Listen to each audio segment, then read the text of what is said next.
sometimes say, hold up. I'm holding up. I'm holding up. I want you to get there.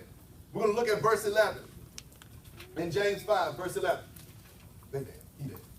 Watch this. Behold, we count them happy which endure.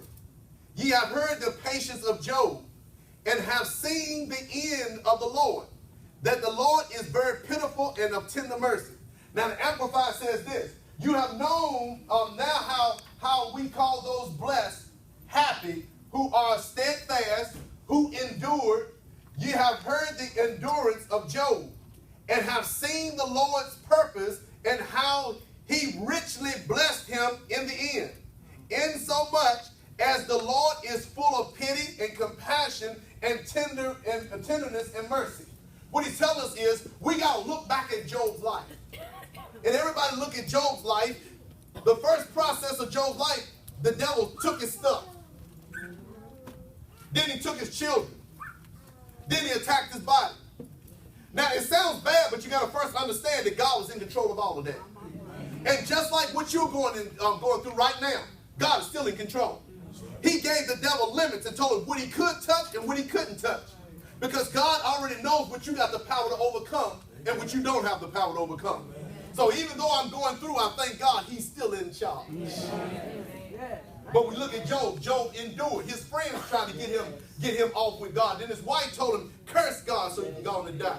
He said, you talk like one of them foolish women. He said, no. He said, I understand it's the Lord that giveth, the Lord taketh away. Blessed be the name of the Lord. Now we got to learn this about Bible. The Bible said, let me help y'all with this, because a lot of people get confused about that. They say, well, now God took the stuff from it. No, God didn't take it.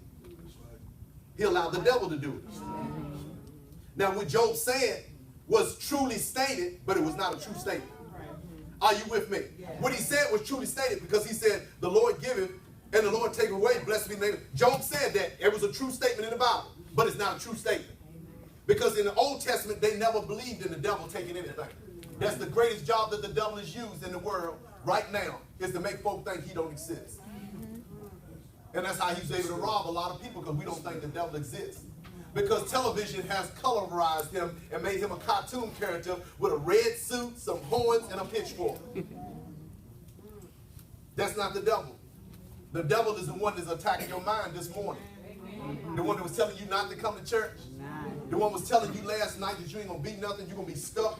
The one that brought that depression on when you looked at your bank account and said, I don't have enough of my bills, what I'm going to do? And he started telling you you're getting put out, you're going to lose your car, people are going to leave you. That's the devil right there. He attacks your mind. He doesn't show up in a little red suit. Amen? Amen. And we got to know that as a church, because now most church people don't even realize we're under a spiritual attack right now. We're in hostile territory right now. We're behind the enemy's line right now. And so many Christians have went to sleep just having church. Mm-hmm. You cannot just have church. You got to get to a place that you allow the word to empower you to win. If you don't, the devil will steal everything you got. And you'll work hard and get some more, and he'll steal that too. He'll tear your family apart. He'll break up your relationship with your parents, with your children, with your mates, with everything. He'll break up, destroy every relationship. He does not like you because you were born and shaped in the image of God. You were made after God's likeness and similitude, so he does not like you. He's waged war, but most Christians have never learned how to fight. And therefore, when we don't know how to spiritually fight, we'd rather spend time in church fighting each other. Right. Well, I know I'm right. When we don't know how to fight the devil, we'll blame somebody else, and we'd rather fight somebody else to get rid of our frustration instead of learning how to spiritually fight and cast the devil out of the situation. Save the person and cast the devil out. Amen? Amen. How many folks? Because you got to look at the process. Because they don't like it. But I'm already out here on the water now. I got to say it. They used to say black men don't take care of their kids. Yeah, y'all heard it. Y'all heard it. Some of us do. Some of us do. Look, they don't want to hear that part. I know y'all might have a deadbeat and pray for him. You might have a dad and just pray for him. Some of us do, amen. You can't label us all in the same group, amen. Yeah, real quiet again. It's time to say, let the church sing. Watch this, watch this. Come on, stay with me, stay with me. Watch this. These are the people that we start to admire. I need to show you that out of every test comes promotion. Do you realize that you're under a test right now? At the end of every test, there's a promotion. Watch this. The 3 Hebrew boys went through the fire, stayed faithful, and were promoted. Daniel, thrown in the lion's den, came out of the lion's den, got promoted. Job went through afflictions with his body, his finances, and his relationships, came out promoted. You got to understand the same way they were promoted, God has got it set up that when you come out, promotion. What am I telling you today? I'm trying to tell you, look at your neighbor and say, if you're going through, it's about to get better. It's about to get better. No, look at your other neighbor. Look at your other neighbor. I know they might not want to hear you, but tell them anyway.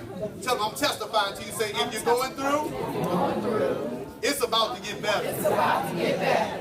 Hallelujah. Promotion is on its way. You got to understand that promotion is on its way. See, you don't even realize what you've done because, see, you become a witness of Jesus in the church because some of these people that you just talked to will never hear anybody tell them that you're going to be all right, that you're going through a storm, and it's not going to last always because in the midst of a storm, it looks like it's real bad, but you got to understand, the sun is still shining. Even though my day might be cloudy, the sun is still shining. This storm right here, you've never seen a storm, no matter how bad it's been, to last forever. All I've got to do is learn how to stay planted in the Word, stay faithful to what the Word says. The storm that came is going to pass on by. That's why you look at your neighbor, you tell them they're going through, say, yeah, you're going through, but this too shall pass. Yeah, this too shall pass. Yeah, it's going to pass. It's going to pass. Yeah. It looks bad, but it's going to pass. And see, when you begin to hear other people's testimonies of people like this or what they went through, and then you look at what you're going through and say, oh, I ain't going through nothing. They throw Daniel in a den full of lions. He had to have enough faith to believe God to shut their mouth. They take Shadrach, Meshach, and Abednego, Shadrach, Meshach, and Abednego, they throw them in the fiery furnace. Now the dudes that opened the doors up fell dead. And they tied them up so they couldn't get away. And the Bible said they fell down in the fire, but then when King Nebuchadnezzar looked, it wasn't 3 in there, it was 4. And they were loose, walking around in the fire. And the Bible said when they stepped out of the furnace, the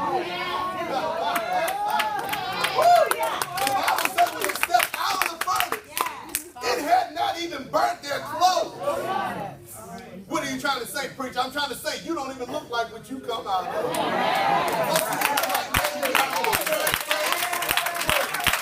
You all dolled up, you all clean. If they really know what you've been through. God kept you so good, you don't even look like what you come out of. Everything the devil thrown on you, God restored you. Come on, somebody here. I got a witness. Can anybody really testify? I don't look like what I come out of. Hallelujah. Woo! Jesus, I was looking like it. It didn't even burn my clothes. It was so hot. It didn't even burn my clothes because God was with me. Hallelujah. See, you'll be surprised who you sitting beside a lot of times in church, but we don't look like what we come out of because when God cleans us up, He does a complete job. When God restores us, He does a complete job. Thanks be unto God. These are my heroes. Now watch this, watch this. I need to help you all because this is where you're going to have to help me participate. Y'all got to participate. I surprised them this morning. This is something that I did, but for this season that we're going through, I'm going to show you how we're going to handle the devil and how we're going to show him we ready. Amen? Amen.